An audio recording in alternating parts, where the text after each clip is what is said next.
Assalamualaikum warahmatullahi wabarakatuh. Perkenalkan kami dari kelompok 8 akan menjelaskan tentang Kolmogorov Smirnov. Kelompok ini terdiri dari 5 anggota. Yang pertama ada Alan Permana, yang kedua ada Syahdan Mujahid, yaitu saya sendiri. Yang ketiga ada Yudhistira Putra, yang keempat ada Hoki Agustian, dan yang terakhir ada Ripaldo Direja Putra. Untuk selanjutnya kita akan membacakan atau menjelaskan metode Kolmogorov Smirnov oleh saudara Alan Permana. Kepadanya kami persilahkan. Assalamualaikum warahmatullahi wabarakatuh. Perkenalkan, nama saya Alan Permana, saya dari kelompok 8. Sedikit sejarah tentang metode Kolmogorov Smirnov. Kolmogorov Smirnov dikemukakan oleh Andrei Kolmogorov dan Nikolai Smirnov yang merupakan dua matematikawan asal Rusia pada tahun 1939. Beliau berdualah yang mengemukakan metode ini. Tes Kolmogorov-Smirnov dapat dimodifikasi untuk dijadikan sebagai uji kesesuaian dalam kasus khusus pengujian normalitas distribusi, sampel distandarisasi, dan dibandingkan dengan distribusi normal standar. Ini sama dengan menetapkan min dan varians dari distribusi referensi sama dengan estimasi sampel, dan diketahui bahwa menggunakan ini untuk menentukan distribusi referensi tertentu mengubah distribusi nul dari statistik uji. Selanjutnya, uji normalitas Kolmogorov-Smirnov adalah uji yang dilakukan untuk mengetahui sebaran data acak dan spesifik pada suatu populasi. Dan ada konsep dasar dari uji normalitas Kolmogorov-Smirnov adalah dengan membandingkan distribusi data yang akan diuji normalitasnya dengan distribusi normal baku. Distribusi normal baku adalah data yang ditransformasikan ke dalam bentuk z-score dan diasumsikan normal. Jadi sebenarnya uji Kolmogorov-Smirnov adalah uji beda antara data yang diuji normalitasnya dengan data normal baku. Bismillahirrahmanirrahim. Assalamualaikum warahmatullahi wabarakatuh. Selanjutnya, persyaratan uji Kolmogorov-Smirnov merupakan data berskala interval atau data yang diperoleh berdasarkan hasil pengukuran menggunakan skala interval atau rasio. Ukuran yang memberikan keterangan nilai absolut dari objek yang diukur atau kuantitatif, atau bisa juga disebut data tunggal atau belum dikelompokkan pada tabel distribusi frekuensi.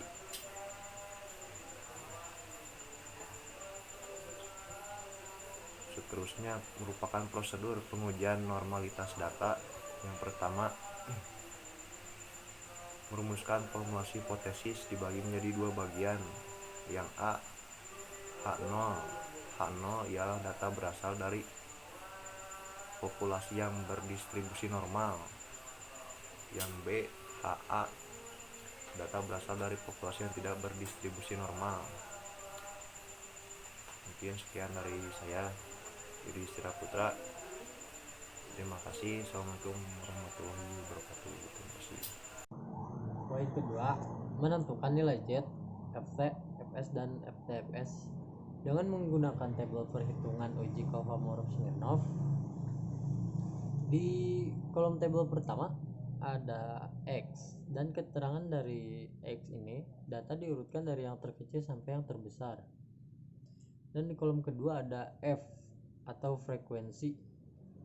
F ini adalah jumlah data dibaca frekuensi.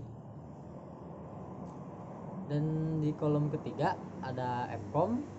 Fcom adalah penjumlahan dari frekuensi sebelumnya yang dibaca frekuensi kumulatif. Dan di kolom keempat ada Fs. Fs adalah probabilitas kumulatif empiris dalam kurung Fcom atau N. Dan di kolom kelima ada N. N adalah total keseluruhan data. Dan di kolom selanjutnya ada Z. Z adalah angka normal baku, data yang diurutkan rata-rata atau standar deviasi. Dan di kolom terakhir ada Ft. Ft itu sendiri itu Probability kumulatif normal. Untuk menentukan nilai FT biasanya menggunakan Z-table. Ya, dan di slide selanjutnya ada tertera gambar Z-table-nya.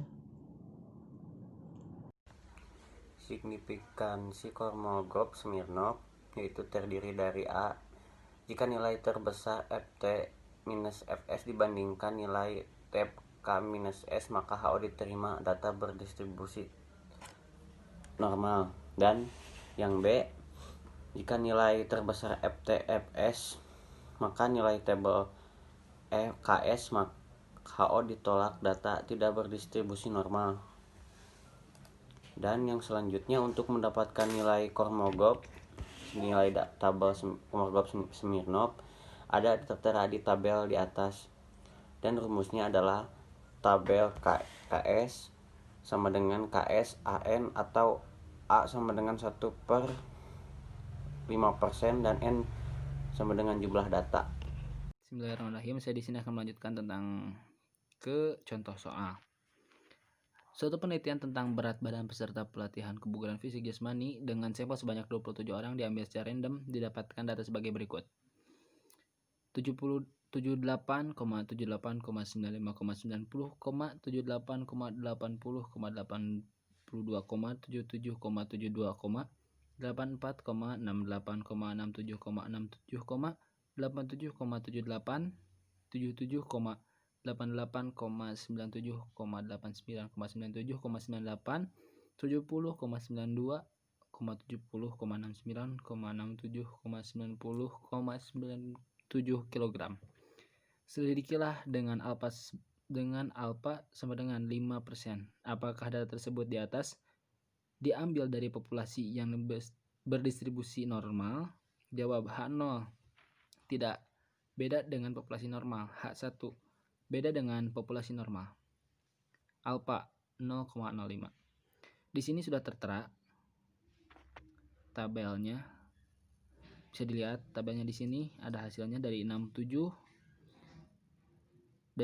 sampai ke 97 kg.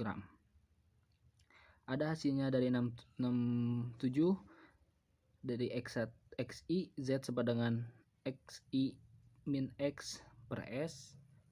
Hasilnya sudah ada 67 min 1,39. Dari FT nya 0,0823.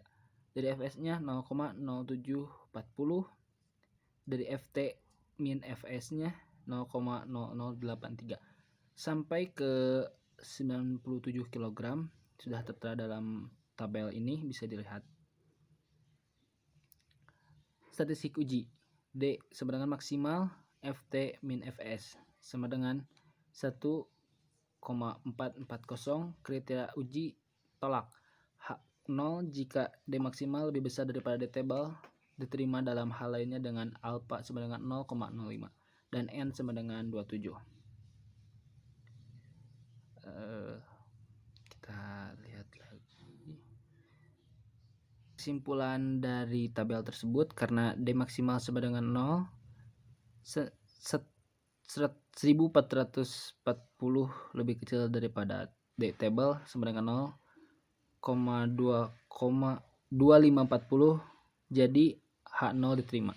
Berarti sampel yang diambil dari populasi yang berdistribusi normal. Mungkin cukup sekian dari kelompok kami. Mohon maaf apabila ada kesalahan kata ataupun kesalahan dalam menjelaskan materi ini. Semoga bermanfaat. Qul qouli hadza wa astaghfirullahi wa lakum. Assalamualaikum warahmatullahi wabarakatuh.